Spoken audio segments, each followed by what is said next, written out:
Hare Krishna dear friends, Santosh here again. So third session వచ్చి hidden power of context. So ఏమంటారంటే context is decisive అంటారనమాట. So మనం చాలా విషయాల లోపల మన బిహేవియర్ ఒక్కోసారి మనకు అనిపిస్తుంది, నేను అట్లా చేయొద్దు అనుకుంటున్నాను, కానీ ఆ క్షణానికి అట్లా మారిపోతున్నా, అట్లా రిప్లై ఇస్తున్నా, ఆర్ ఐ డోంట్ వాంట్, నాకు అట్లా చేయాలని లేదు కానీ అట్లా చేస్తున్నా అంటాం కదా. ఎందుకు అట్లా చేస్తాం? అట్లా ఉన్నప్పుడు మనము దేన్ని చూస్తున్నాం అంటే ఎట్లా ఎందుకు బిహేవ్ చేస్తున్నాం, ఎందుకు చేయట్లేదు, ఆర్ లైక్ మనకు తెలియకుండానే మనల్ని మనం ఒకలాగా ఒక సైకిల్లో పట్టేస్తాం అన్నమాట.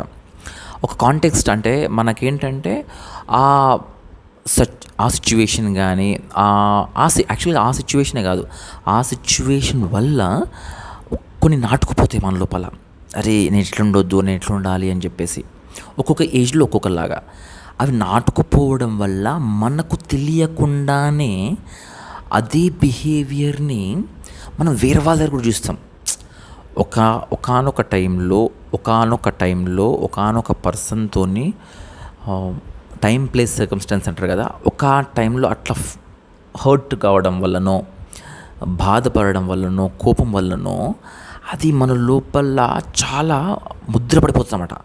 ఆ ముద్ర ఎంత స్ట్రాంగ్గా పడుతుందంటే దాని తర్వాత ఆ ముద్రను తీసేయడం కంటే కూడా దానితో ఫైటింగ్ చేస్తాం మనం.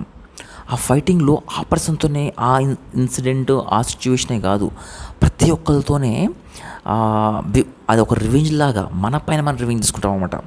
ఈ కాంటెక్స్ట్ వల్ల ఇట్లా తయారైన అసలు మనము ఆ కోచ్ అడిగిన ప్రశ్నలకి మనము నిజంగా తెలుసుకొని, అరే నేను ఆ సన్నివేశంలో అట్లా తీసుకున్న డెసిషన్ వల్ల నా లైఫ్ అంతా ఇట్లా ఉండిపోయింది కదా, అసలు అక్కడ జరిగిన what happened is different. And మనం దానికి ఒక స్టోరీ వెళ్తాం అన్నమాట.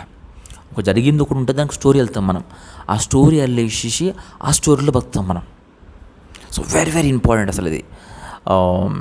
So what happened and your story, creating your story, both are different. ఆ కాంటెక్స్ట్ నుంచి నువ్వు అసలు అక్కడ జరిగింది ఒకటి, నువ్వు దానిపైన నువ్వు క్రియేట్ చేసి అందులో ఉండిపోతున్నావు అనమాట. Don't be that.